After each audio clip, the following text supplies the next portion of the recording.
شروع اللہ کے نام سے جو بڑا مہربان اور نہایت رحم فرمانے والا ہے۔ حضرت ابن عباس رضی اللہ تعالیٰ عنہ نبی صلی اللہ علیہ وآلہ وسلم سے روایت کرتے ہیں، آپ صلی اللہ علیہ وآلہ وسلم نے فرمایا، اللہ نے عرفہ کے نزدیک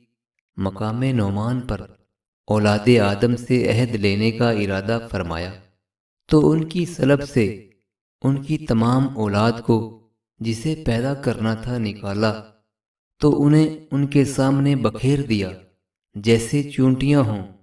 پھر ان سے براہ راست خطاب کیا تو فرمایا، کیا میں تمہارا رب نہیں ہوں؟ سب نے کہا، کیوں نہیں،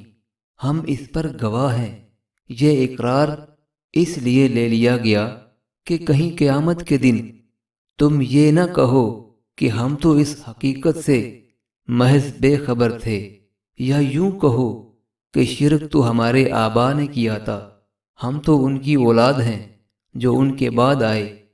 کیا تو ہمیں ان غلط کاروں کے کاموں پر ہلاک کر دے گا؟ حضرت ابو امامہ رضی اللہ تعالیٰ عنہ بیان کرتے ہیں کہ رسول اللہ صلی اللہ علیہ وآلہ وسلم سے دو آدمیوں کا ذکر کیا گیا تو ان میں سے ایک عابد اور دوسرا عالم ہے، تو رسول اللہ صلی اللہ علیہ وآلہ وسلم نے فرمایا، عالم کی عابد پر اس طرح فضیلت ہے جس طرح میری فضیلت تمہارے ادنا آدمی پر ہے۔ پھر رسول اللہ صلی اللہ علیہ وآلہ وسلم نے فرمایا، بے شک اللہ، اس کے فرشتے، زمین و آسمان کی مخلوق،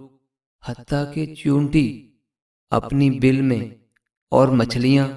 لوگوں کو خیر و بلائی کی تعلیم دینے والے کے لیے دعائے خیر کرتی ہیں۔